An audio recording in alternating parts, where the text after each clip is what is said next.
Yo, yo, yo! Welcome to the podcast brought to you by the ANOUVUE Collective, where we're going to talk about everything film related, from script to screen and anything else in between. Stay tuned.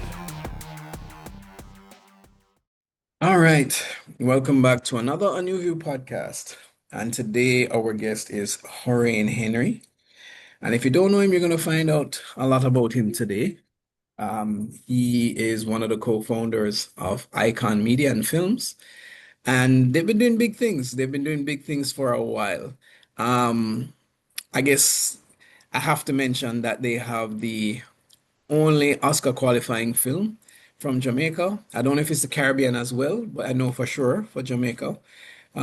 But we'll allow him to get into more of that. So to start things off, because I want everybody to know who you are. So Horain, please tell us, who are you?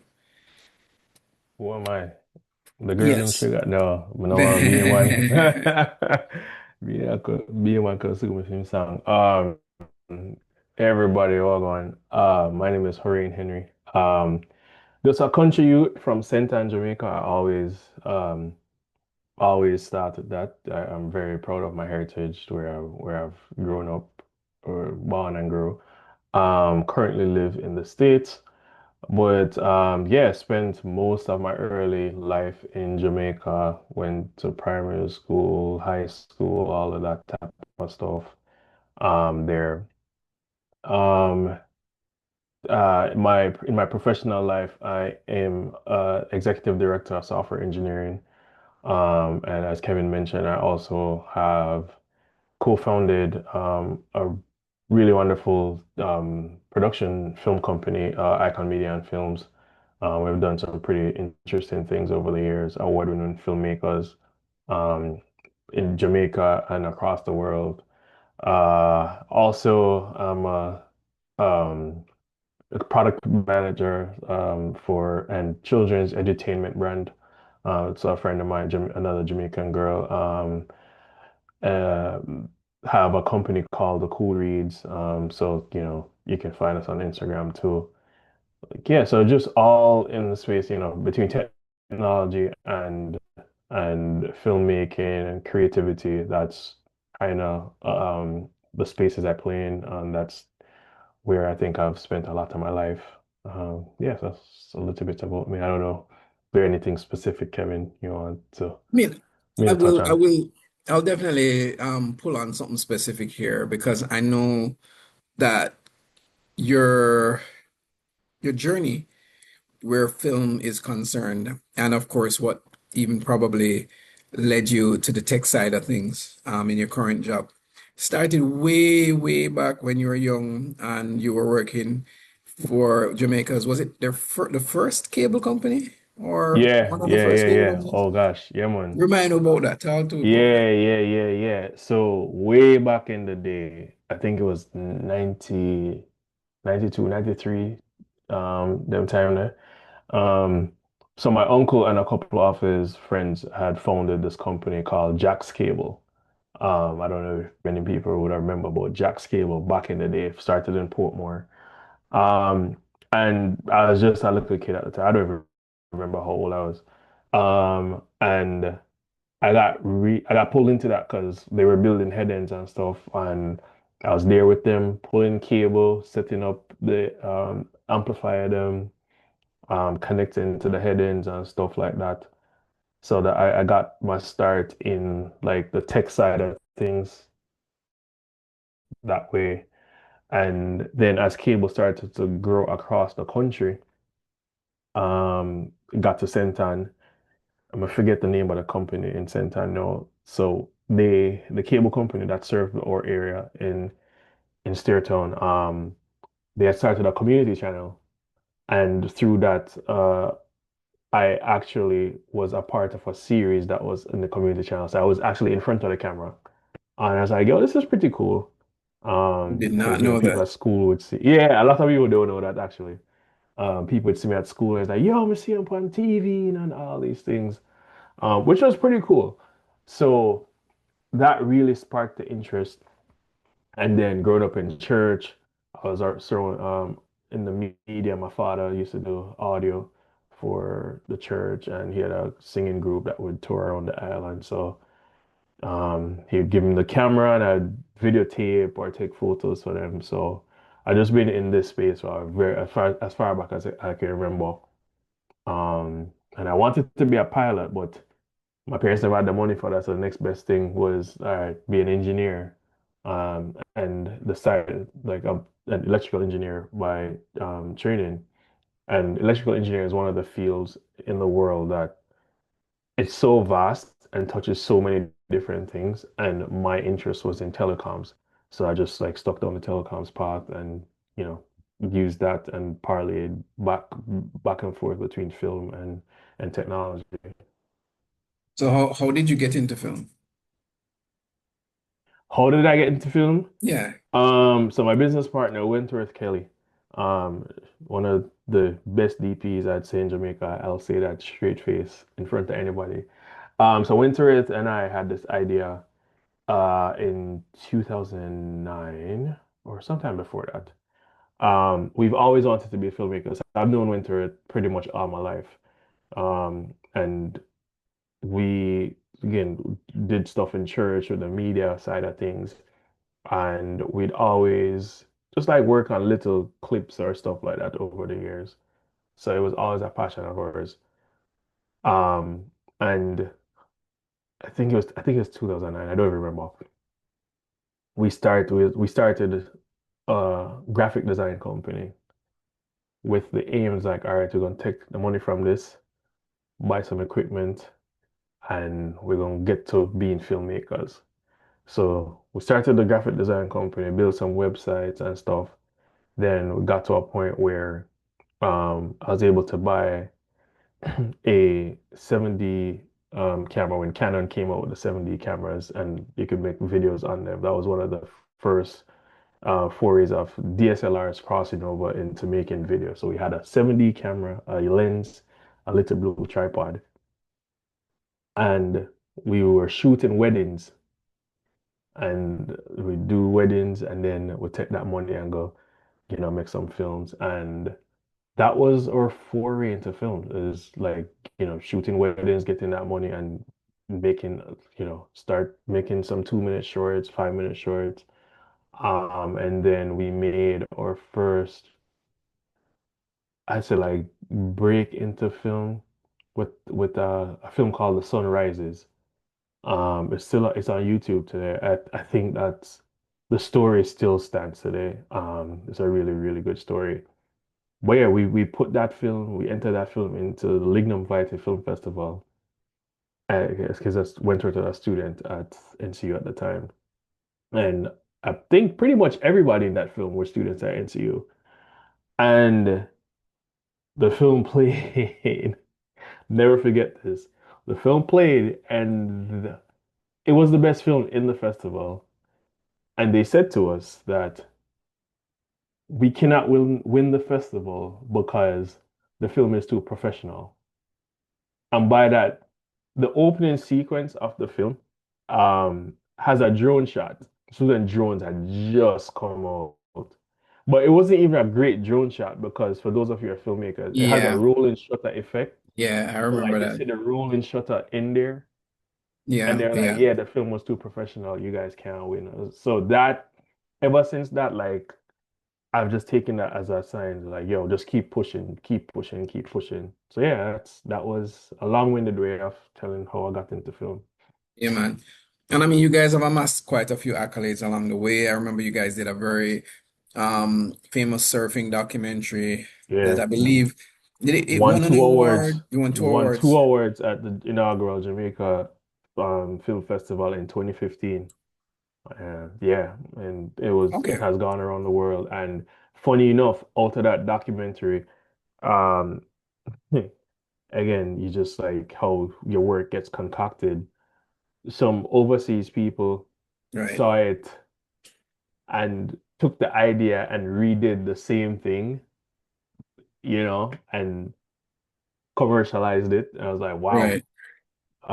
So yeah, it's been an interesting journey. Right. Can just imagine. Yeah. So, all right. what role do you play in the industry now? Role do I play in the industry now? Yeah, I mean, I know you still make films, but Yeah, obviously there's more. I mean, you mentioned that you do like the tech side of things, but like yeah, what yeah. tech side of things? Because most people when they hear tech side, they might think, oh, okay, you're behind the camera or probably operating the camera, Uh, or mm, what tech side are you on?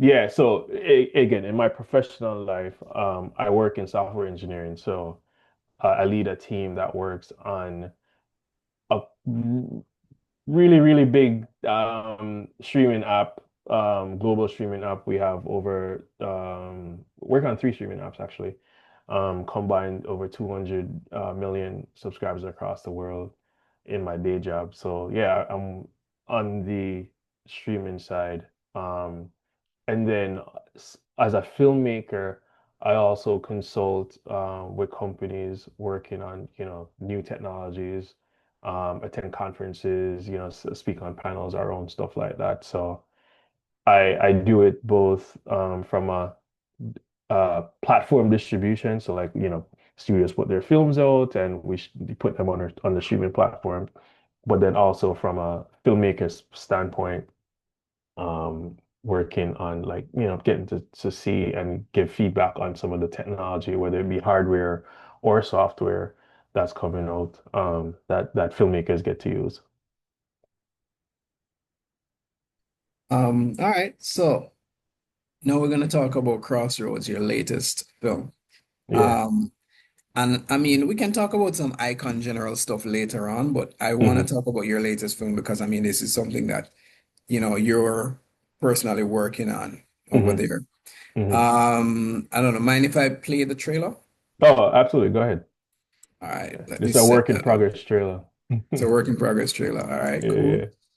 We love work in progress, that's always it's a well for me personally, I love Yeah. work in progress because I don't like just seeing people's finished product. Finished work. Yeah. Yeah, I like seeing the progress because it just shows that film is not something where, I think people believe like Steven Spielberg just born great or, Christopher Nolan just born great. Like they never make mistakes or never did Yeah. a bad film or don't have any improvement to do. When, I think seeing the work in progress shows that, okay, cool, if I am at that stage, I just need to put in the work to get there.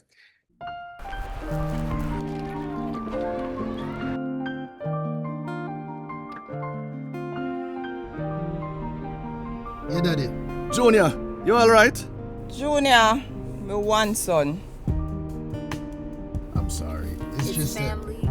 Don't apologize. you know I'm gonna have to count this as overtime. Look, those numbers from the West Bay project were an absolute shit show. What? Work has been my whole life. I just never really put in the effort to. Find someone.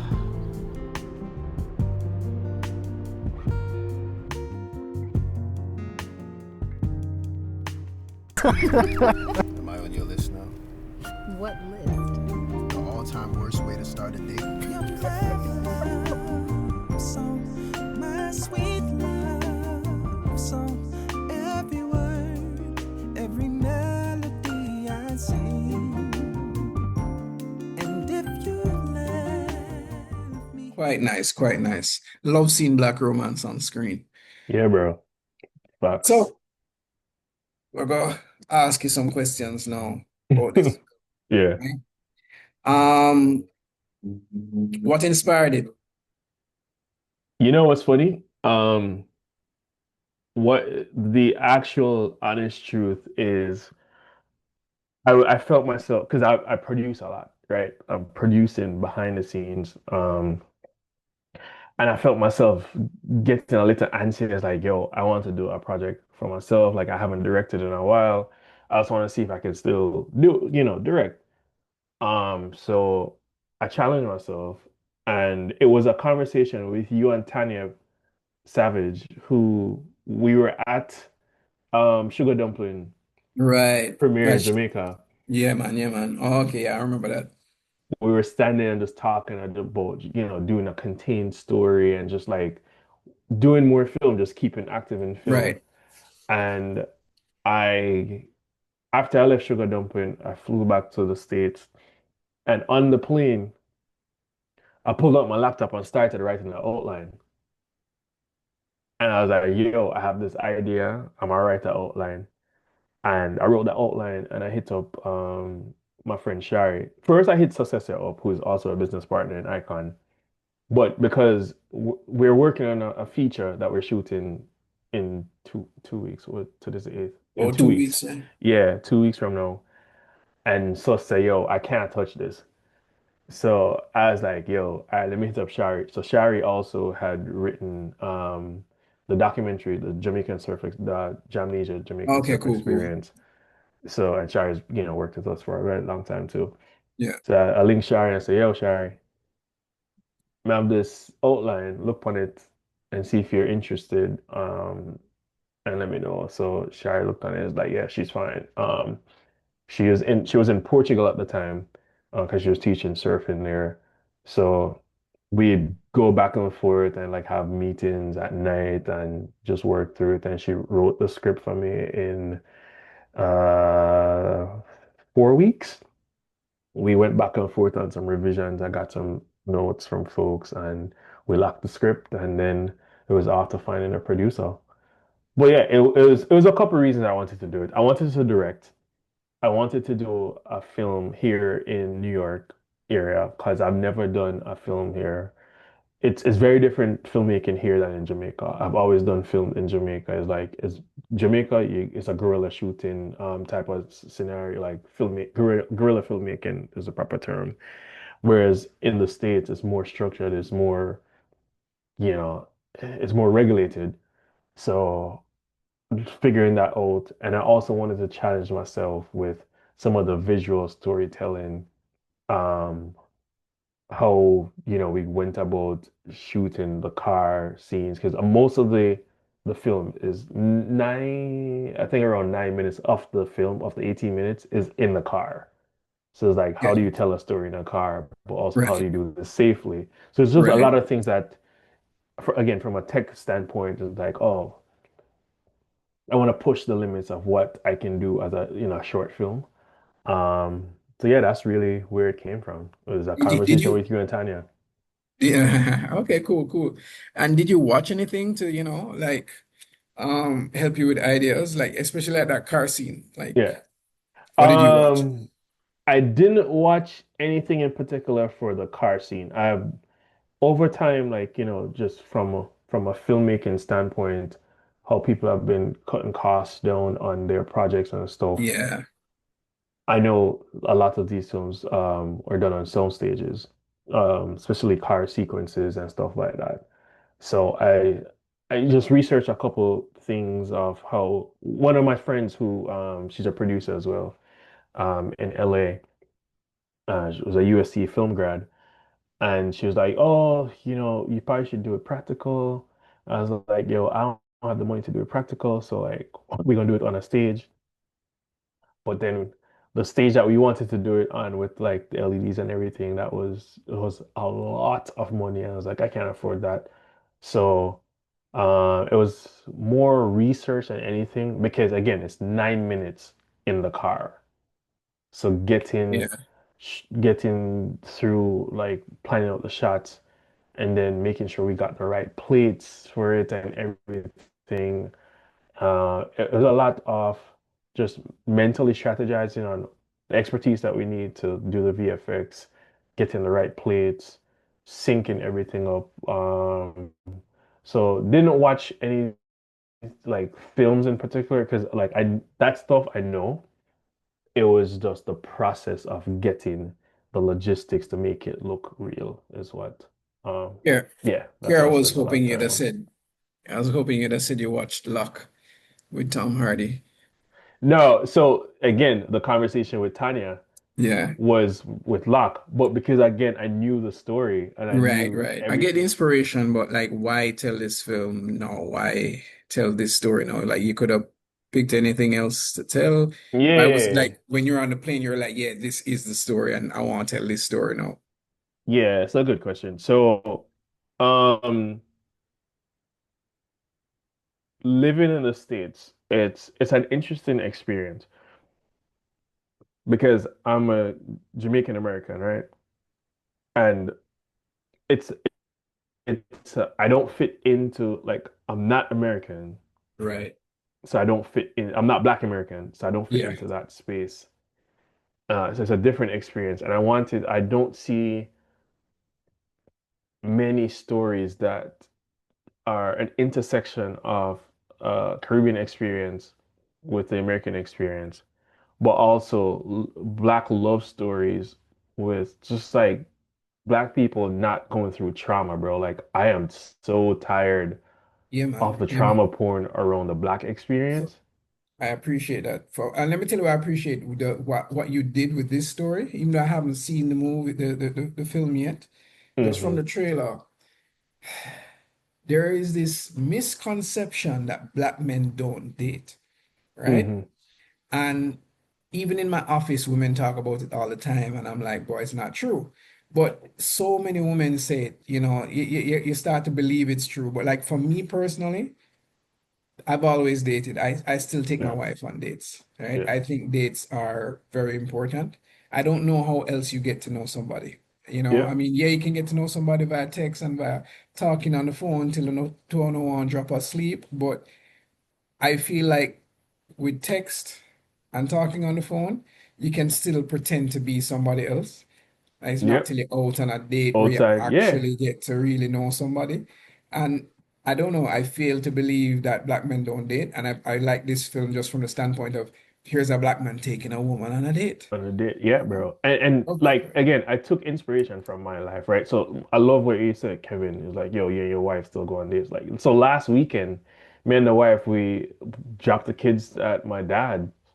And we went to the city, stayed overnight. We went to see a jazz show with this woman and her this woman and her husband. They have a band. So we went to the Blue Note. We had, a wonderful time there. Then the next morning, we were walking around the city trying to find a place for brunch. We found this amazing place that, just trying something new. So of course, you take you still date. And I use a lot of some of the experiences I've had in my life and superimpose it in the film. So I took a lot of inspiration from that. So yeah, man, I was just tired of seeing the trauma porn around black people and struggle on Yeah. screen. It's just too much. So it's like, yo, And I have an opportunity to tell a story that's very different and it yeah. has meaning behind it. Because when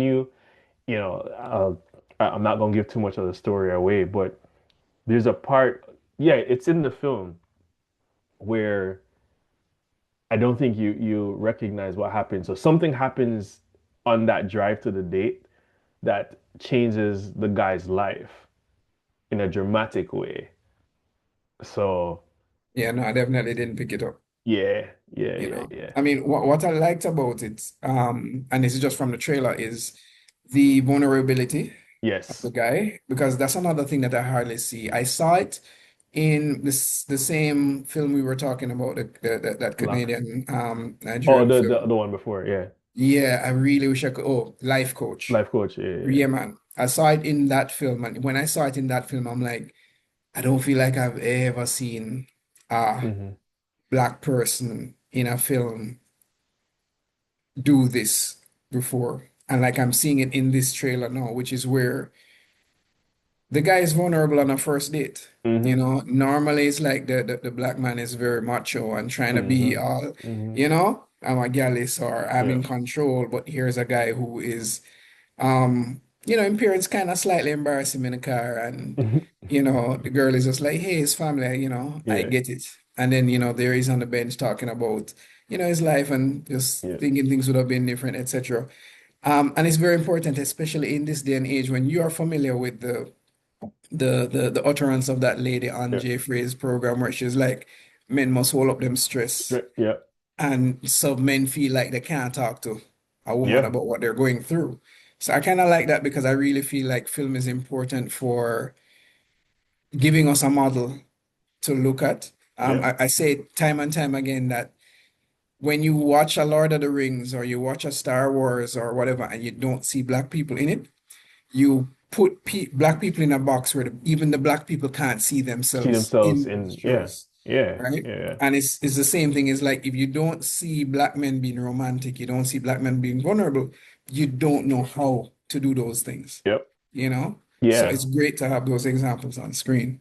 Absolutely, man. Like I strongly believe in that. I again, the it was just I can't wait for y'all to see the film. Like we're applying to film festivals now, but there's so many layers to it, Kevin, and like it's heartening for me to hear you pick that up through just watching a 1 minute trailer. That means I know I've done my job as a filmmaker to connect with my audience. Yeah, man. Yeah, man. I mean, I'm a storyteller. All Yeah, right. So whenever I'm watching a story, I'm looking for those little nuances and yeah. I'm looking for what's not said, Yes, the yes, subtext. yes. Um, so for me, that's always important. If a film is lacking subtext, it don't matter how pretty it looks. If somebody else jumps up and go, "Oh, that was an amazing film," and I'll immediately ask them, "What was the film about? Let me see if you were really watching this film." Yeah. And that's another thing too. I think it's not just important for men, it's also important for women, so that women can see what Hmm. a romantic black man looks like. Yeah. Because I can tell you right now, the women think there are none, right? They think Oh, there this are none oh about. gosh. Oh, they must have that.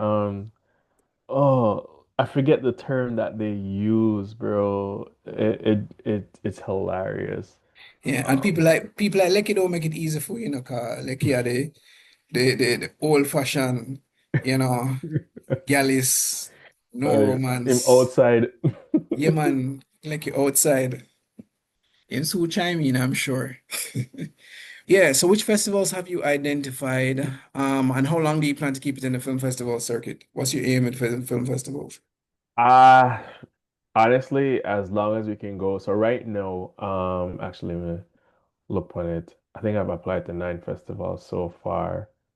Um, which is not, you know, it's not a lot, but it's also Is it a lot on your pocket? that's what I was about to say. It's like people don't recognize how much Yeah, film man. festival submission costs. So after you make the film and you get through post-production and everything, it's like, all right, so what do I do with this? You know what I mean? And yeah, so I have applied to 10 festivals so far. Yeah, man. People So don't understand, A yeah. festival costs like a $10 here, a $20 there, a Oh no, $50 there. bro. By the time you add it up, you go, wow. So 10 festivals so far have cost me $771. Yeah.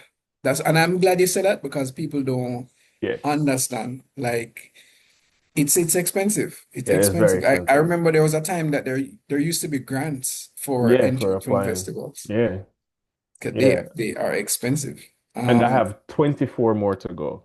That like really, really big festivals that I have Right. targeted. So like this is you have to have a strategy when you are Yes. are going out with these things. So every year or every time we have a film, like we look at what the film is about.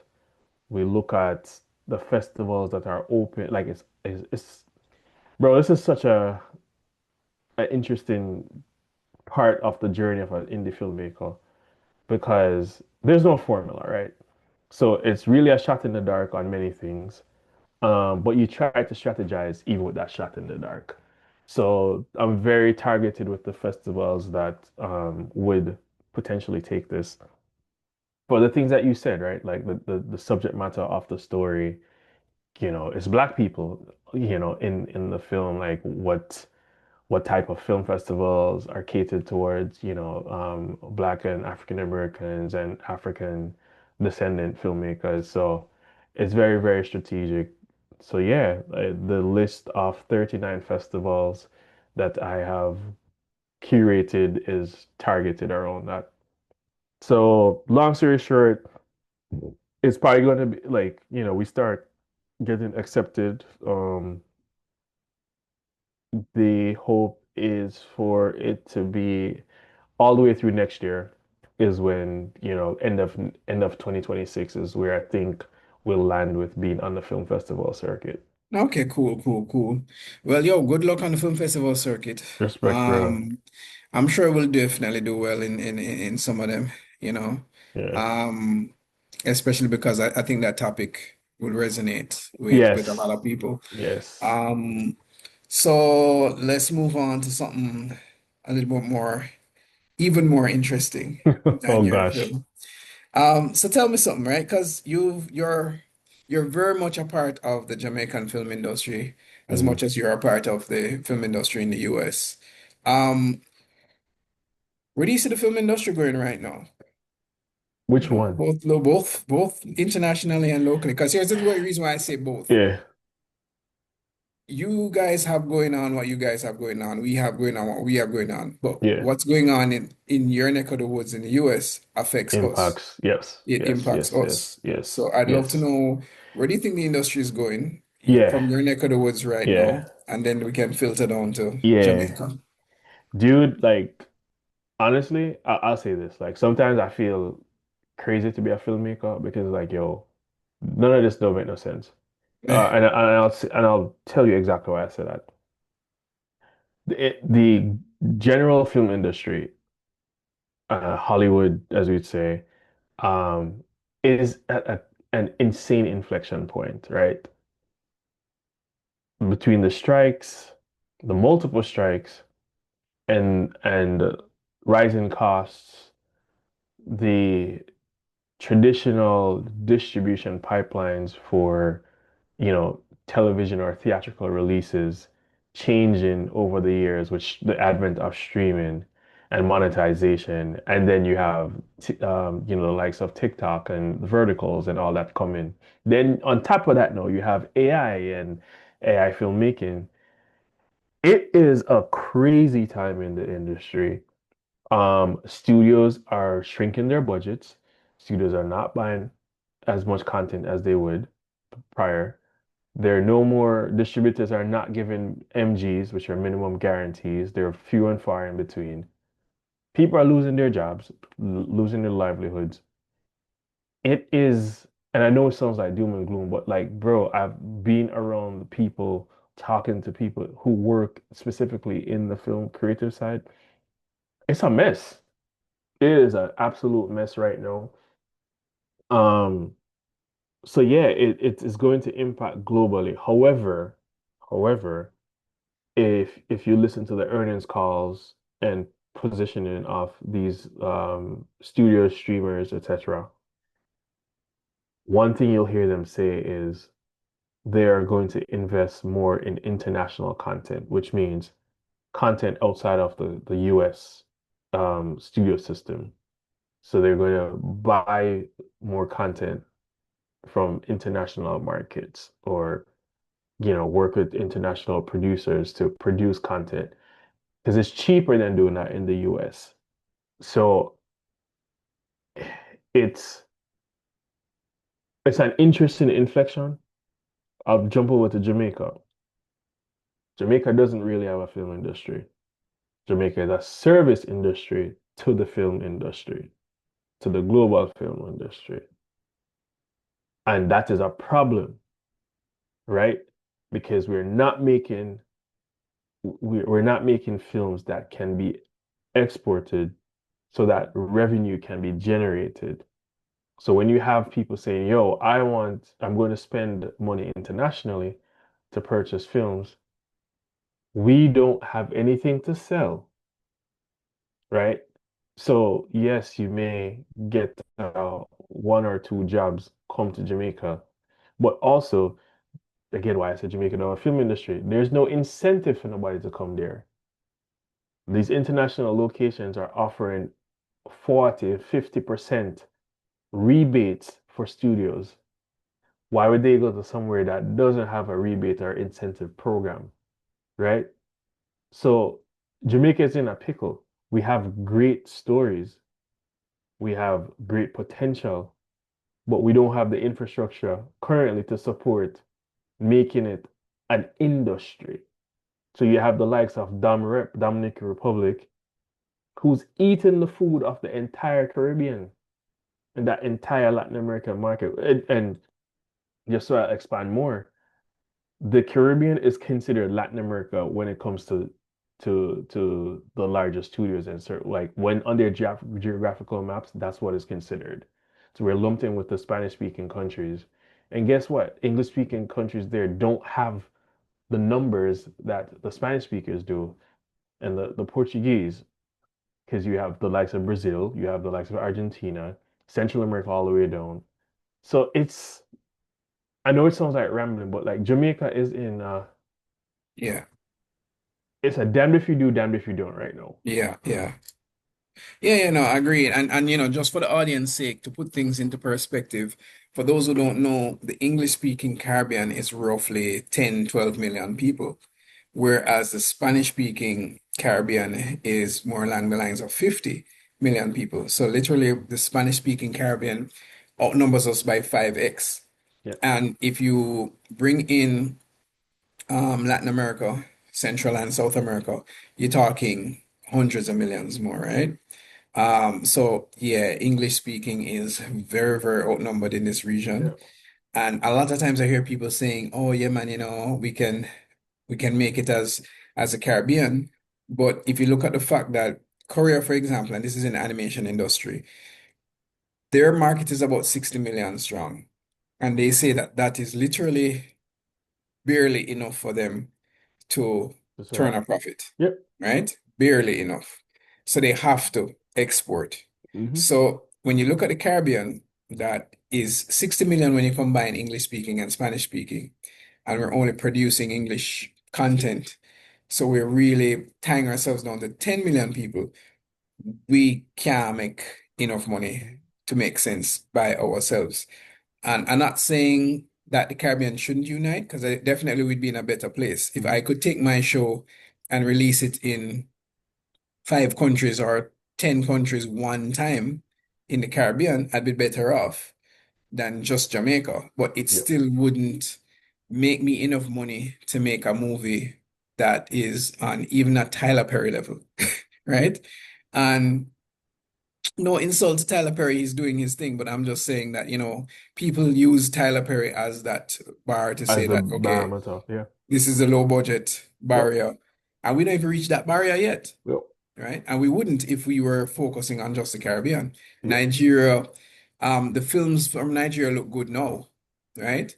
But they still don't look good as good as South Africa's films, Yeah. right? And they have 200 million people, Yeah. right? In fact, more than that. More than that. So, yeah, population is a very key thing. And if we're only Very. service-based, it's really, really limiting us. Off, absolutely. And what people often forget is it's called the film business. Right. It's called the film business. Yep. The And word business longer than the word film. film, exactly. And it comes down to dollars and cents, and people don't understand the dollars and cents of Right. film because it's not a traditional, you invest some money so and you see the return there. So like that's not how a film works. So True. yeah, the tail of the recoupment is much, much longer. All of those intricacies of, which I'll probably bore your audience with this, if we're to like really dig into the details of Yeah. it. But I mean, I don't want to dig into it that deep, but what I want to do is say, all right, before we get to incentives, 'cause incentives can be a very complex thing, mhm, right? Because the truth of the matter is, while incentives does attract, there are countries where the incentives have worked for them really, really well, and then there are countries where it hasn't worked. mhm. And it's just a tricky thing to ensure that it works. But outside the incentives, what do you think the local industry can do to, improve its situation? Like well, first of all, I guess, how do you see the film sector right now in Jamaica, and where do you think they need to go within the next, let's say, 2 years? I'm not even going to go as far as 5 years, Yeah, 2 years. one, bro, like corporate have to help. Like it's been Why? all right. So let me What's in go it for back. them? Yeah, let me go back. Let me go back. Um, I'll go back to the Jamaica Film Festival in 2015. So I Mm, can speak on that because or Icon Media won 2 awards. We're the only company to win 2 awards from that festival, right? For the surf documentary. And when we won, we were told that, yo, yeah, man, so yeah, we don't have no publicity. You're gonna have to write your own press release. You're gonna have to find your own press and all that type of stuff. I'm like, this don't make no Yeah. sense whatsoever. Like, this is the inaugural festival. Yeah, and I'm sorry to cut you, but this goes back to what we were talking about. So before we started the podcast, we are talking about the fact that Jamaica doesn't really show appreciation for Hmm. local creatives. Hmm. And people disagreed with me. And I was saying that there is a certain way to show appreciation. Just showing somebody's film to an audience is not appreciation enough. And I say that because you say you have to find your own press, you have to find your own this, blah, blah, blah. Hmm. I am pretty sure, right? Obviously, you can't quote me on this because I can't prove it, Hmm. but I'm just going based off of trends I've seen. I am pretty sure if there was a foreign film in that festival, the Gleaner or the Observer would have run on their own accord, would have run some story about that particular film. Or if a particular foreign producer said something on a panel, Hmm. they would have put that front and center. But then the local film that wins something have to go find them own press and blah blah blah. Again, I Yeah. can't prove this. Yeah. Maybe it I happened, mean, maybe it didn't, but we've seen the trends, right? There's yeah, the evidence is there, and the evidence continues to be there, right. over time. So yeah, so I say corporate has to help, right? Because as you just touched on it so rightly, is there's no appreciation for film in Jamaica and what it takes to go into making film, what it takes to go, what goes into real art and storytelling and all that type of stuff. Um, there's many ways corporate can help.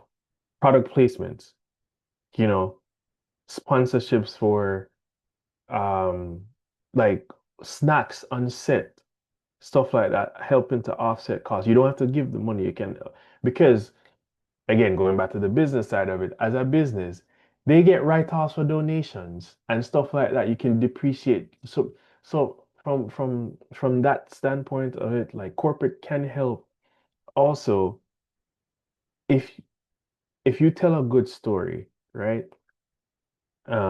And your brand is a brand that's say like tied to something that you want to export into different markets. Let's say Europe, for example, because there's a big part of the diaspora in Europe, and you have a brand that can reach into Europe. And you partner with a film on product placement, right? And you say, okay, I'll pay 10 grand US, for example, for 15 seconds of screen time, right? And this film goes and does well on this festival circuit and it gets picked up.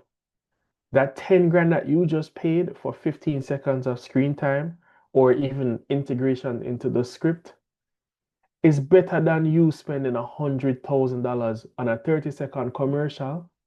Yep. That is a short shelf Yeah. life. Yeah. And all right, I'm glad you brought that up because I was hoping that you would bring that into play because I was going to play devil's advocate and said, no, but me as a company, what is in it for me? Because one of the things that I always say to every single filmmaker who comes to me and go, yo, I don't understand how nobody now sponsor me and I write this sponsorship letter, I have Mm, meeting with them and they say it's a great idea about it. And I say, look, if you come to Sugar and Spice or you come to Tasties and say you want them give $1 million, do you know how many patties them can sell for $1 million? For $1 mm, million, if each patty costs $300 million, you're literally asking them to sacrifice. Sorry, if each patty costs $300, you're literally asking them to sacrifice $300 million worth of patty for mhm, your film that may not make any money. And they have a board to answer to say, I gave away what potentially could have been $300 million worth of yep, patty to this filmmaker who now gonna make no money. yep. Am I gonna pre you, right? But like you're saying, when you do product placement or product integration, right? Me, Which I are two personally, different things, by the way. right, I prefer product integration. Um, because product placement looks too obvious sometimes and too much like a commercial, and doesn't necessarily draw enough Add to the attention to story. Yeah. itself. I'd rather write a character in that likes to drink Pepsi, and that way, the commercialization of it looks a little Hmm. bit better rather than everybody in the movie have a Audi, everybody have an Apple laptop. You're Yeah. like, wait, why everybody just rich so, right? Oh my Um, gosh. There's a new movie that came out from a very prominent director, and I cannot stand it. I saw it when it was at in Cannes. They premiered it at Cannes, and I was like, I can't, because it's a whole advertisement for two big companies. Yeah. right.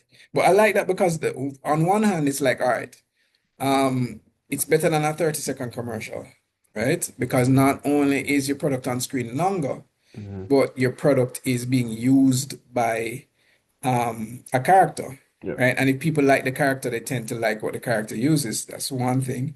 And then two, as a corporation, you have the power to publicize this film to ensure people see it, right? And that's one of the key things that I don't see a lot of Hmm. in Jamaica. I don't see brands attaching themselves to the films that they That aligns us sponsor. there. Yeah. Yeah. Right, and investing. Because the truth of the matter is one of the biggest killers for us as independent filmmakers is marketing, Yep. right? In and just for the audience's perspective, marketing budget is usually the same, if not more, than the actual film. Then the You can production you value. Yep. can look this up if you look up Superman's budget. Superman's budget was about 200 million. The marketing budget was another 200 plus million. And we don't even get into distribution costs. So literally speaking, if Superman makes 400 million at the box office or even 500 million at the box office, it's flopped, Yep. right? And a lot of times people go, no, but Superman made $500 million at the Hmm. box office. How it for flop? It flopped because budget plus marketing distribution Yep. it surpasses how much it has made. And Yeah. when we make a film, and you know it go, we're Jamaican, so the film might maybe cost a 5 million Jamaican or a 10 million Jamaican if you're lucky, but you don't have that much money to spend on marketing. And if a company does some product placement, let's say Red Stripe, right? Red Hmm. Stripe's a popular one. Red Stripe should be pushing it as well.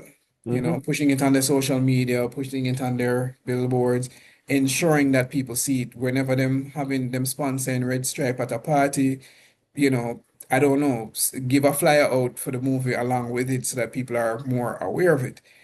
We don't, yeah, and I'm not begging for the marketing. I'm just saying, hey, a part of the collaboration, it's in your best interest as a sponsor To as well. and as the filmmaker, like the onus is on you, the filmmaker, to really come with a proposal to the company and say, "Yo, I've thought through all these things for you, so just go execute on this now." Right? Make it easy for them Yeah, to want to be a part right. of it. Yeah. And I'm glad you brought that up because that will be my next point, which is that I really feel like another form of sponsorship that I would love for filmmakers to have access to. And I don't know if anybody's listening who has this skill set, but like the donation of expertise in the area of writing proposals, you know? And I mean, I would say write the proposal. Hopefully they're okay with this, but write the proposal pro bono.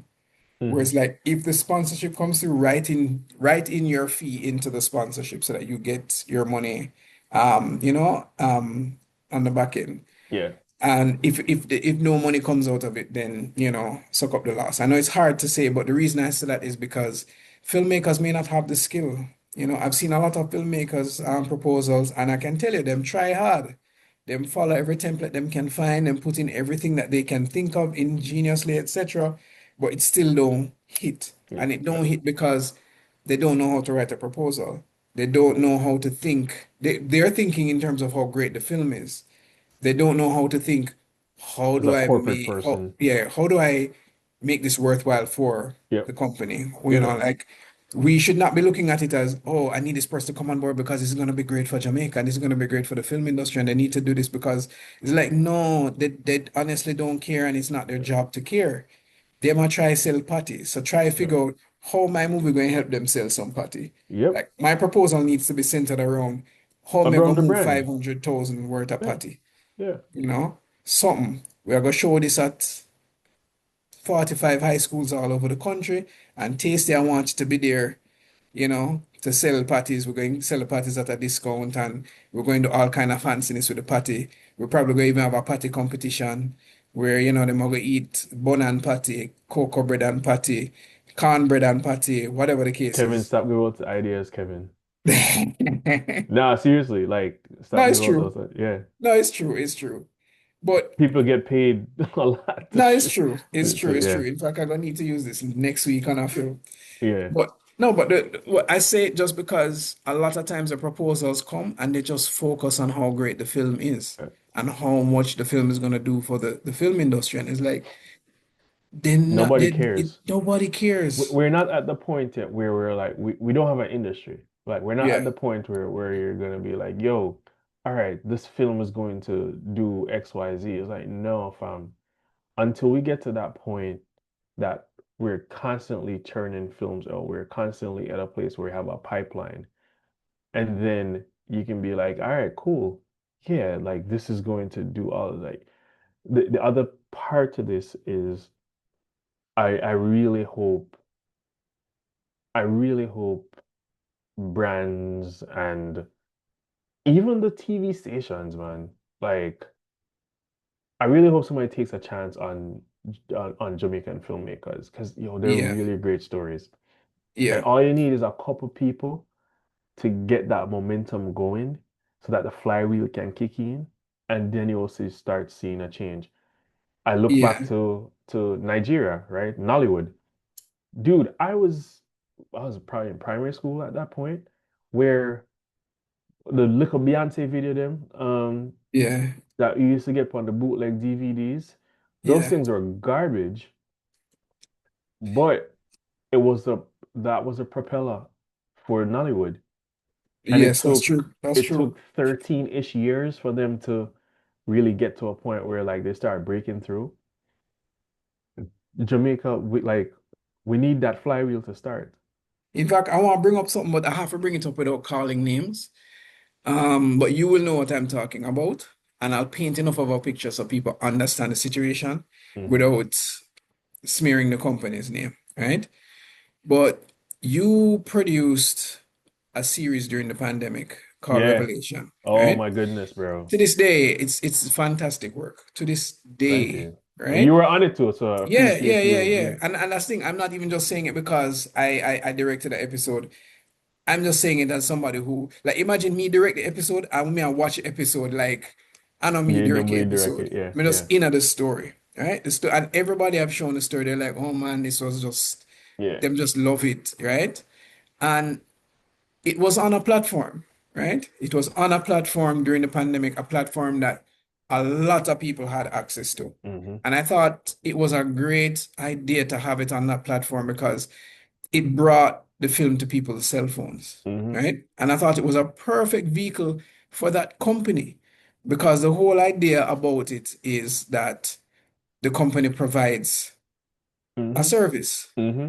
And in people consuming that service, Oh it brings boy. revenue to that company. But they Bro, and didn't promote the thing. we did so much product placement for that. Now that you're saying that, I was like, yo, And I know, and why it boggled me is because I'm like, yeah, why did the company not promote this thing? And then on top of it, the marketing team didn't even know about it. And it's another thing that upsets me yeah. is that, yo, somebody comes to a company, presents something to the company, and instead of them passing it on to the right people, them gatekeep it and make it dead. And Hmm. it's like it just never makes sense to me because I even remember speaking directly to the people that you could say are in charge of that particular Yeah, gateway. And I asked them, I was like, what is the point? Why would yeah. you go through all this trouble to acquire this thing and not promote Do it? something What with is it. your end Hmm. game? What was the Right? answer? So the answer was a very, so put it this way, him give me a go round answer, but as a writer, you listen to the subtext. And when we hear the subtext, I go, okay, okay. So the first thing is, and I'm just going to paraphrase. I'm not even going to get into what he exactly said. I might just tell you the subtext straight, so we not have a guess. The first thing is they prioritize foreign content because the Hmm. truth of the matter is they really have this platform for people to watch basketball game when the basketball game Right. come on, or foreign Football. shows, Hmm. etc., etc. Hmm. And I said, you know, the games I get because we can't access all of these Yeah. games. The TV shows I don't get because we can get them on Them cable. And their whole thing was like, yeah, it's not everybody have cable and blah. I said, okay, fair enough. But how many people with a cell phone are watching those shows on them, namming up them credit Watch to them. watch that, right? I'm like, you don't think that people would be more geared Jamaicans to love see watch them 12 on something? screen, you Yeah, know? they'd be more geared to watch a Jamaican content on them phone and share with them friend and blah blah blah. Right. And I found it so hard to find that show on the platform. Yeah. It was so hard. And then, like I straight up said to them, what if you're not charging for people to watch the show? How are you making money? And them say basically the amount of time people spend on them phone, burning up credit is what's making Is them what money. And I go, and you don't think they would watch this and binge it, hmm seeing that it's Jamaican people? And him never have an answer for me. And then I think he left the company like soon after that, hmm right? But it just boggled me. It boggled me to this day because it was just waste. It was a waste. It Bro, was literally waste. people in foreign cities and it's like, yo, how is this not like publicly available in Jamaica, like on TV or whatever? A lot of people, so when I travel, like I look for local content, Yeah, right? People come to Jamaica, it's like, yo, why may I watch the same thing when I just left from my yard? I'm gonna watch a film. exactly. Like they're like, where's the local content? So Exactly. yeah, And it's everybody a does mess. that, Every time a consultant come to Jamaica, the first thing they do is turn on local TV and see hmm what exists. And them can't find the good stuff. And let me tell you something. As somebody who's been in JAFTA exec, been in Jan exec, in the film commission, etc., etc., I get to see a lot of films. hmm I get to see a lot of Jamaica's films. I am so tired of hearing people go, There's not man, we enough. need to stop, make the zinc fence gunshot movie them and da da da da da. And I'm like, boy, if you guys only knew that there are so many filmmakers making films that have nothing to do with zinc fence, have Yeah. nothing to do with gunshot, nothing to do with drugs, but them not get the There's no airtime. outlet. There's no outlet. Yeah. And showing it one or two time on a TV station is not It's not an outlet. enough. It's It's not an not outlet. enough. In a time where people are sleeping, like at Exactly. 11:30 p.m. slot, who's staying up to watch that? No, but Like, not only that, even at 8:30 or 9:30, nobody's watching local TV, hmm right? People, when them come home after the news, they are binging, you know, whatever platform because but I'll people challenge like, you on that though. yeah. I'll Me, challenge you on me, that. me No, once say you can challenge the me, no only problem. the only person I watch TV are my mother. My mother I use YouTube. So me not see unless you have something So strong online, yeah, you're not really gonna draw nobody if you start watch something I, on TV. I challenge you guys on that because Sure. I've seen the numbers of some of these stations, Yeah, right? man. And they do have numbers. The Yeah, problem no, they have is numbers. if you make an event of it, Right. people are going to show up. And That is the that key is thing. where the powers that be do not have the vision to say, yo, you have to create an event around these things, Agree. and then there will be a buzz. Like, bro, Yeah, it's no. yeah. So I'm not fighting your argument, you're absolutely right because I tell everybody all the time, like even Tarek, who we've had on this podcast when he did Time Heals, hmm I said to him, watch how when it's shown on TVJ, you're going to get a bag of calls, people telling you they saw it So on TVJ. And so said, so done, right? Versus a YouTube. And I was telling him that, yeah, YouTube, you can reach more people, but the problem is that YouTube is so cluttered with things, it's uncurated. So, correct. and not only is it uncurated, YouTube shows you what it thinks you want to You want watch. and So you will you have to blast it. fight. You have to Yeah, fight man. to beat that algorithm. Exactly. You will blast it and nobody in Jamaica has seen it. Yep. But you put it on TVJ, which is highly curated because if somebody's tuning into TVJ, they're tuning into TVJ for a specific reason. Reason. Yep. And they're not just scanning through channels, they're more focused on TVJ. Yep. But like you say, if you don't make an event of it, because the problem with that any broadcast station is that if you're not on the TV at that specific You time, miss it. you miss it. Yep. So you hear people talking about it, but there's no rerun. Yep. And like you said, if you don't make a big event about it, nobody's going to prioritize it. Yeah. You know, you have to make a big event about it.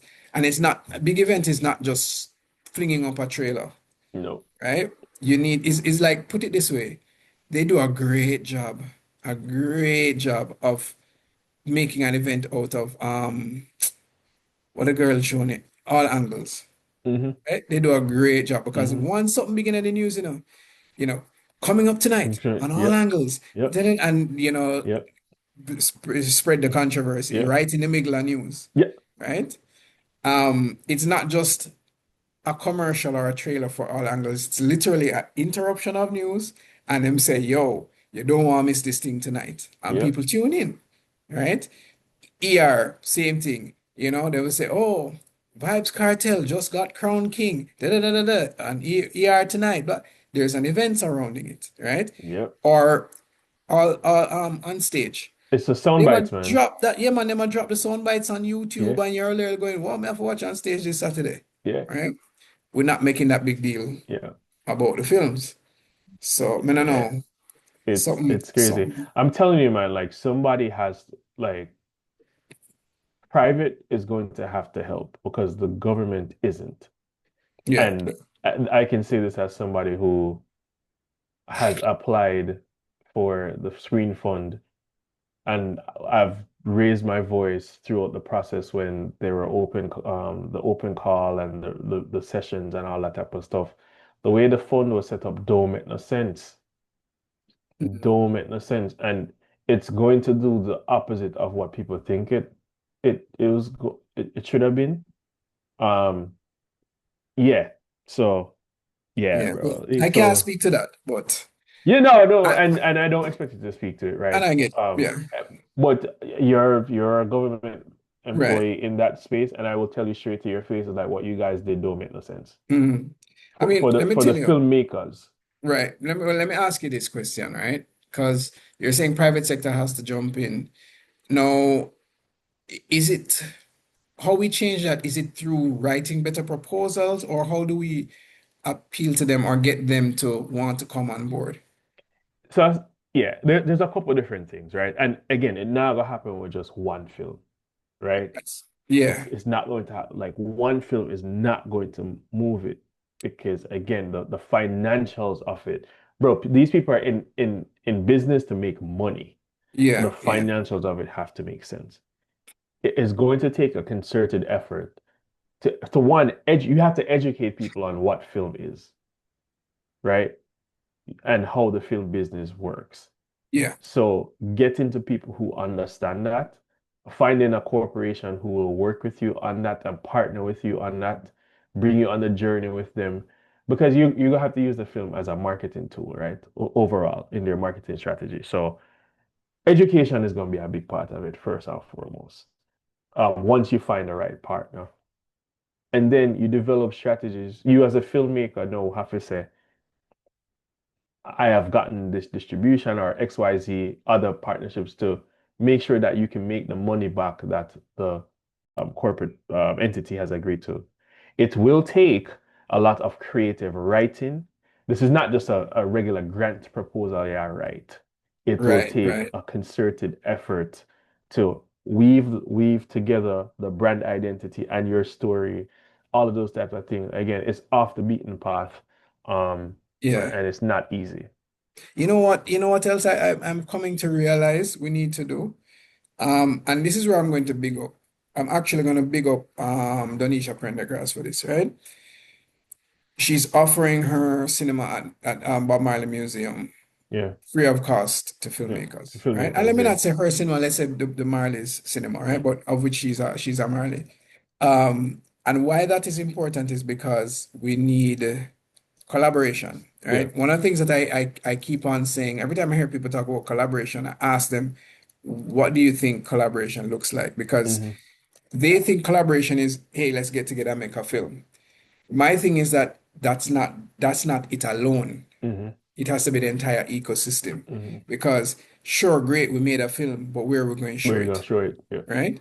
So the fact that she's opened that up is a big deal because yeah, sure, it's 75 seats, right? 75, 80 seats, but it's still It's still somewhere, something. Yeah. right? Yeah. It Yeah. costs a lot of money. I've done it, right? Me and Robin have projector and screen, and we can tell But you, nicer projector you can't find it. Stuff looks great even in broad mm-hmm, daylight, but it is expensive to rent that projector, rent that mm-hmm, screen, rent the space, rent the speakers, etc. Right? When you have here a purpose-built space and this lady is offering it up at revenue share, yeah, that's great. But beyond that now, I'm looking at it and thinking filmmakers need to stop trying to be the star. Stop trying to be the winning horse, yeah, right? And what I mean by that is you make a film, me I make a film, Lecky I make a film, etc., mm-hmm, etc. Make all of it come together mm-hmm, and write the proposal and pitch to this company to support this group of films and not just one film. Yo, I'm tired yeah. to go film screening for one 8 minute film, It don't make sense, Like bro. it don't make sense. Shorts do not sell. They don't sell. You So can't like, do not know that short. It's a calling card, yes, yeah, it's a great calling card. but it's not monetizable. Yeah, it's not monetizable. And I'm like, yo, let's come together, put together some Yeah, films and say, hey, fund let a us slate of all seek films, sponsorship together. Don't which seek is sponsorship just for yourself. which is why, again, I mean, know you're a government worker, Yeah. but if the government had channeled the money for a slate of films that were commercially viable or series that were commercially viable, this thing could have been generating continuous revenue so that a fund could be self-sustained. But that's a story for another day. The other part of I think we're still up on the the the film industry question in Jamaica. The other part Yeah, of we are. Yeah. the equation to this is we don't have enough people who are trained to work in film space, bro. Like Mhm. That's true. one big production come, the whole place shut down. Yeah. So no local filmmaker nah gonna make no film. Yeah. Got the whole No, industry take up. it's true. And I mean, let me tell you, it's funny because this again is where collaboration comes in. Because on one hand, the people who know it could actually set up trainings, Hmm. right? Because you don't really need to be accredited, right? To Hmm. offer a certificate. In Yeah. fact, I'm in the education system. I'm here to tell you that accreditation is not what you think it is, right? No, literally speaking, accreditation is the equivalent of regulations around, like, for example, what do you call it, landscaping, Hmm. right? You must only use these type of chemicals. You must, the lawn needs to be this high. No, that's not necessarily the best way to care for every single garden space. But this particular place said this is what everybody garden space must look like. And Hmm. that's what accreditation is like. Everybody course must set up like this. Does it mean that it's the best course? No, it does No. not, right? Animation wise, Animation Mentor and Anim School, which are not accredited, put out the best animators who can literally just jump straight into the Into industry industry, yeah. because their whole thing is we don't really care about the academic side of it. What we care about is can you Getting animate shit when you've done. done this course? Yes. Right? Yeah. So you don't have to align with a university, you don't have to align with a college to create a course that is for your industry. You can create a certification that is an industry-based certification. Hmm. If you want some kind of recognition behind it, team up with a heart, or if heart is moving too slow for you, team up with, somebody else. Somebody else who can, yeah. Yeah, Yeah. until you get through with a heart. Because to be honest, heart's system is very onerous, right? It's worth the while in the long run, but it's very onerous. You You're must looking go at through the like process. 3, 4 years before it gets. Oof. No, only because it goes under a lot of scrutiny, right? Because as Jaja. I said, with an accredited institution, you have to fit certain boxes. You have to But tick certain Kevin, boxes. for certain things like these, what would accreditation do? Like, No, let me tell you again. An accreditation is basically a standard. me So it's know. it's it's it's just it's just saying that hey, you met this standard. And the problem with accreditation, or even like say ISO, it's an overburdening standard, meaning that it's a catch-all standard. It is Yes. literally a standard where it's saying, look, we have There's a You know what? It's rubric like that them go. it's like when you carry your car for get sort out and them say, oh yeah, man, we The carry it through a 63-point 42-point expansion. check. Right. Even though all the car need is just for change the bulb, but they're like, yeah, man, we have to carry it through this 52 whatever inspection. And you're like, oh, okay, fine, fine, fine. Yeah. And your car go in and come out no better than it was because them still not fix the problem. Because those checks don't really check the problem. Them just make sure say, hey, did you check this? Did you check that? Yeah. Did you check this? That's what it is. And the reason why it doesn't necessarily work for every industry, like for example, animation, right? Which I have the most experience with education wise, is that you're doing something that is very hands-on technical based and it's based on your imagination. Yep. It is not like auto You can't mechanics where grade it's that. like exactly if you turn the screw this way, the screw Yeah. will loosen. If you turn it that way, tighten. With artists, it don't work that way necessarily, right? Yeah. Same thing with like camera tech. The color science work this way. The The aperture work lenses that work that way. way. Yep. ISO, Yeah. and this is what that does. This is what that does. Artistic vision is a completely different thing. Different. Yep. So when you try to fit that in a box, it's very weird. It gets very, very weird, But again, I feel like there should be a system like, for example, let's say a Cinecom, which is the most popular um production house. In Jamaica. Yeah. You should be able to go to Cinecom, and Cinecom have a training system. Hmm. I want to be a grip. All right, cool. Well, in 2 weeks' time, we have a 2-week grip workshop. It costs X. Jump in, you need to do 4 hours a day for 2 weeks, and then you become certified as a grip. Hmm. Moving on. Why does why would that certification matter? That certification matters because Cinecom works on James Bond and Get Millie Black and da da da da da. Why would you not Yeah. entertain their certification? Yeah. Right? Um, but yeah, you're right. We have a lack of training in many ways. We have so many writers that want a script To writing do. degree Yeah. and can't find a script writing degree. You has a script writing degree right now. How good it is, I can't tell you. It's in the Department of Literature, so I don't know. Yeah, I Yeah. see the raised eyebrow. May I Yeah. have a raised That's eyebrow too? that's kind of Um, weird. it is kind of weird. It is kind of weird, but I'm gonna check it out and see if it's worth the while. I'm gonna assess the curriculum. Yeah. I know a lecturer over there, so I'm gonna ask her if I can see the curriculum The and curriculum for it. Yeah. inspect Yeah. if it makes sense or not, or if it's more philosophical. Yeah. Um, And one thing, but anyway, yeah, but I get into but trouble tonight. yeah, no, but the point is, I feel like you can't take an industry seriously if you don't have the training, Yeah. in play. Because I mean, I'm a scriptwriter, self-taught, but it took many, many years to get good, right? It would have probably taken me far less years If if you're I had officially access to a trained. course, you know. So, Um, but here's the other part of it too, right? Which this gets. Remember early on, I was saying, oh, filmmaking in the US is regulated. In Jamaica, it is not. We also don't right, have the infrastructure, the support systems, I go as far to say unions or ecosystems that can support an industry, right? So this is why again we say Jamaica not have a film industry, we're right. service based. Yeah. Yeah, no, we don't have an industry. I mean, and there are some people who are probably watching this and going, "Yep, we don't have no industry." And then there are some people who are like, "We are talking about, We of talk, course, we have yeah. industry." But to paint the picture properly, an industry is a self-sustaining ecosystem for a particular trade, right? That's my definition. And it means that there is a means to fund it.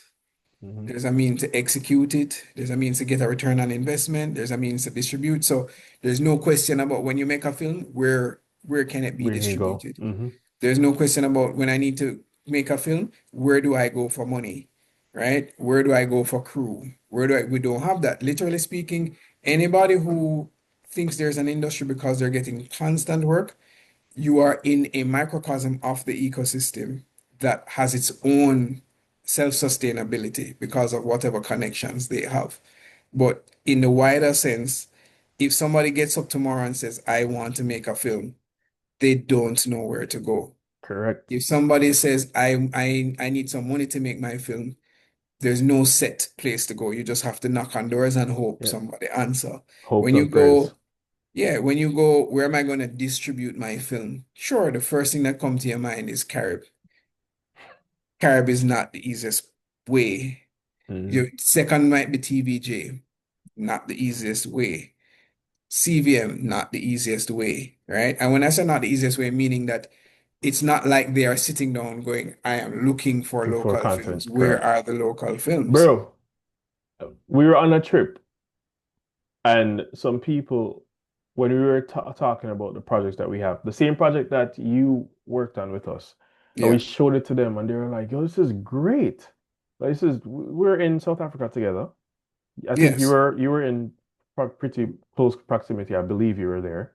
Um, and we got literally laughed at when we told people that we had to pay to get on TV.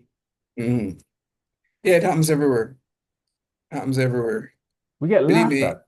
I meet with people who are like, oh yeah, we'd love to get this on your local TV. And when we tell them that, oh, you have to pay, they're like, what?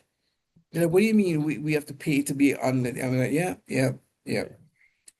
It's yeah. payola all over again, man. Yeah, Right. so yeah, and again, I say this as somebody who is in the industry. They're like, we have a company, we have a Yeah. post-production and a production company, and we're actively making films. And Yeah. I'm telling you, like, it's challenging. But it's a serious We'll chicken see. and egg thing. And here's why I said chicken and egg. So to get money to make a film, the person giving you the money needs to know, where is this film going to be shown? How am I going to make my money back? Right? If I say Carib or TVJ, they're going to want to know, how much money can you make from Carib or TVJ? If I say, oh, I have to pay to put it on Carib or TVJ, they're going to go, well, this doesn't make any sense. You're essentially paying the customer to take the product from you instead of the customer paying you for the product. That's a bit strange, right? But then the other thing is, why doesn't the distributor want to pay you? It's because they don't know if the audience will want to watch it. And in fact, the audience doesn't know if they want to watch it because the audience is not used to watching local films. Mhm.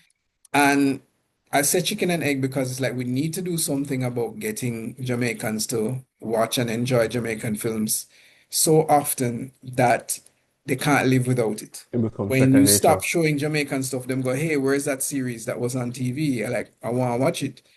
Because that demand now Bro, will signal to the distributor that, hey, we can get advertising dollars for this because people are demanding it. Lime Tree Lane and the what Well, is one other Oliver or like Lime Tree Lane was on TV or JBC at the time, like, and that yeah, was a staple.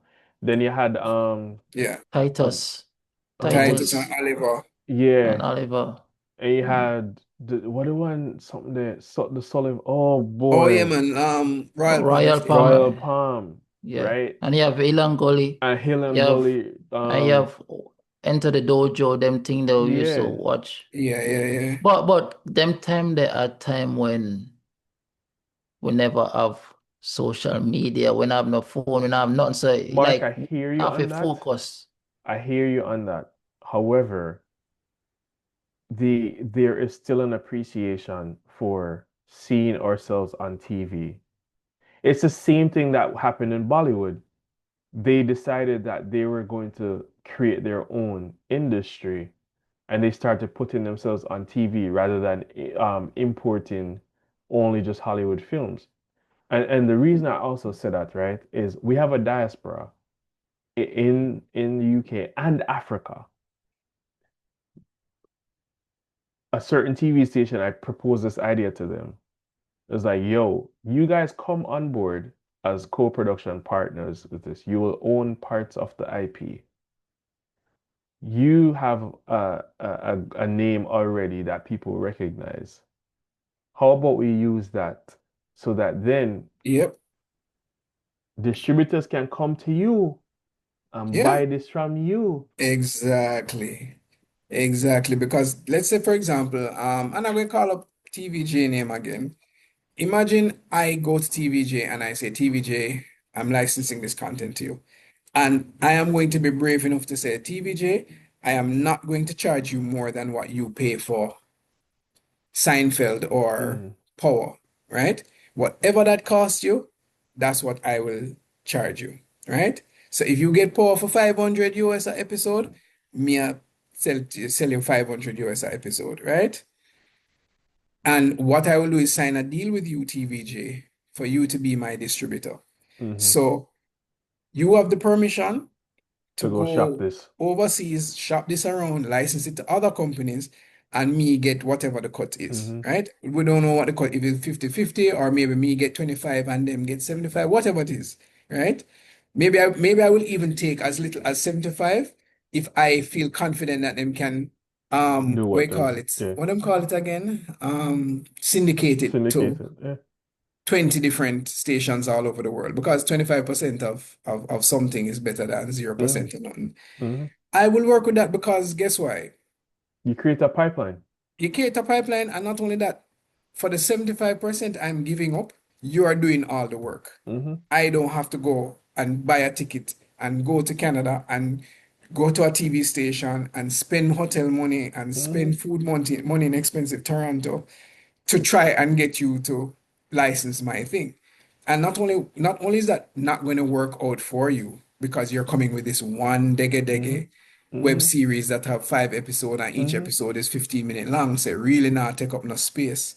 But if TVJ does it, TVJ is going to go with a slate.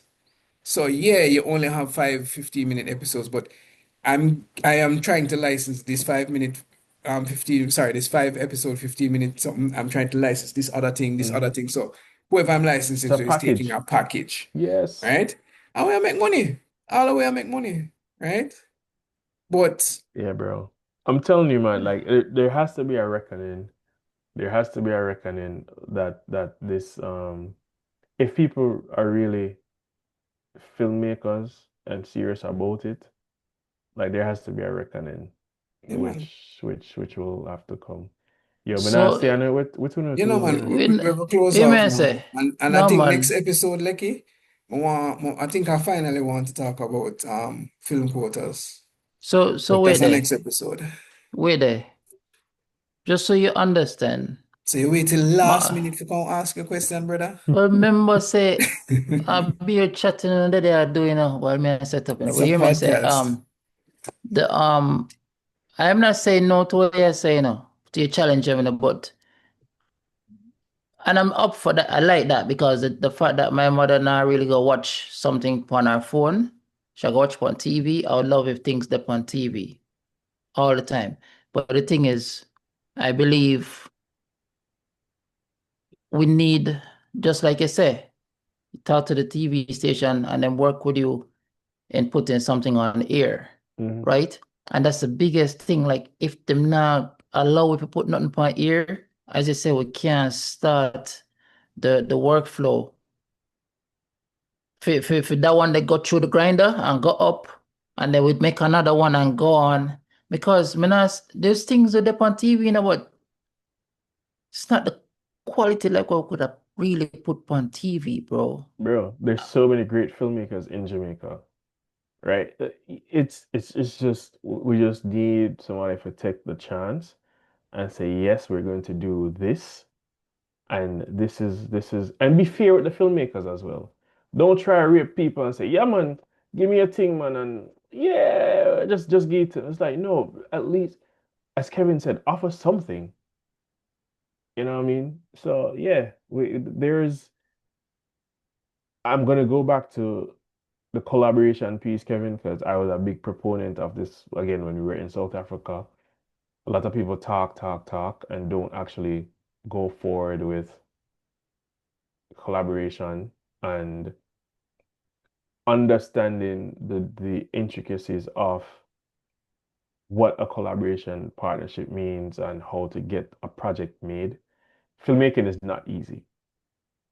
We're all filmmakers here. Filmmaking is not easy. It's one of the hardest group projects you ever. I used to hate group projects in college, yo. but it's one of the hardest group projects you'll ever do. Um, but again, you have to have vision because this not gonna happen overnight, right? So yeah, make we see where it go. Let's see if other filmmakers are interested, heeding the call, figure out a way for push the Yeah. thing forward. And well, no, I'll say this off here. Just because it's something that can help you, but I don't want everybody feel like someone can help all of them Yeah, because it's one of those things where it's like you can't exhaust it. it's very specific. Are you saying you're gatekeeping? But well, we have an episode on gatekeeping and we say some gatekeeping good, some gatekeeping bad. Oh boy. Mm. Wait, how the Tell host you. run Ghana? Sorry, my laptop about to die, so I'm just grabbing the charger. But it's not really necessarily gatekeeping per se, but it's like this is one of those situations where if you make too much people rush an opportunity, the opportunity might just dry up for Disappears. everybody Hmm. because it's one of those opportunities where when you release the opportunity, it has to land with success, right? And after it lands with success, then you can open the gates for everybody. If you open the gate to everybody one time and the people who Mm, not serious or the people who don't have a proper product go through the gate mm. first, it could end up closing the gate for everybody, if you understand what I Makes mean. sense. Makes Hmm. sense. So Makes that's sense. the Makes sense. only reason why I'm gatekeeping this situation for now. For now, might release it publicly later on, but for now, gatekeeping just because I'm like, you know what? Um, just like Horane said earlier, you know, if you're to choose a slate of viable projects, you'd probably have more success in this particular situation that fits the bill. It's not a situation where somebody give me funds and say, hey, open up the gates to everybody so everybody can get a chance. This is a Mm. situation where it's like, all right, there's nobody giving me a situation where there's an obligation. I can literally say, well, I know for a fact that it is better to make sure survival projects go through this gate first. Otherwise, door lock, Luck, never to return. never to return. Yeah, And who deserve it can't get it again, you know? yeah. So one of them things there. Anyway, Lecky, can we close off now? Can I stop the recording? Why are you asking me? No, because you sound like Yeah, you have more producer. question, You man, someone, a good man, I'm happy. You know, to be honest, man, I'm happy we have the interview here, even though I never did on for more site, because Enough not people shut never up on reach the it yet. face. We It's chat a enough. Yeah, no, but man, what let I me tell say you, is, I love podcasts that are this long. Amazing nuggets are in there, and only the worthy will reach this far. Oh, I will, that's I a will, I nugget. will, I will, I will, I will, Clip that. because so clip that nugget. Yeah, yeah, If you don't watch it, you don't get it. yeah. But Yeah. what I say is, I've, you know, what I mean, I met you one time good when you there at LA, and No, outside of bro. that, We worked on in the pandemic. Remember they come work on our project for it? The over Excelsior. yeah. But this is the kind of drive through and I look through the day they do. Never really at work. Oh, just one day.